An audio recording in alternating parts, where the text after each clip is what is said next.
To create a new Unix user, the first command you must execute is user add -m and then your selected username. So I accidentally already created this user, but that's basically how you would do it. Then you type in pass wd and then the username, and then it'll ask you to enter in a password. So then you can enter in whatever password you like. If you don't want the password, then just skip this whole step. Then, to give the user sudo commands, you type in usermod -a -G sudo and then your username. And then you type in chsh -s/bin/bash and then the username.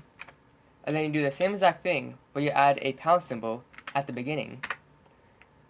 Now to check if a user exists, you can type in ge10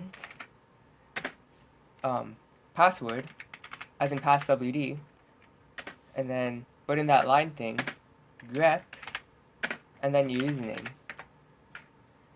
Then, to delete user, you can put userdel, and then the username. And then as you can see, the user no longer exists.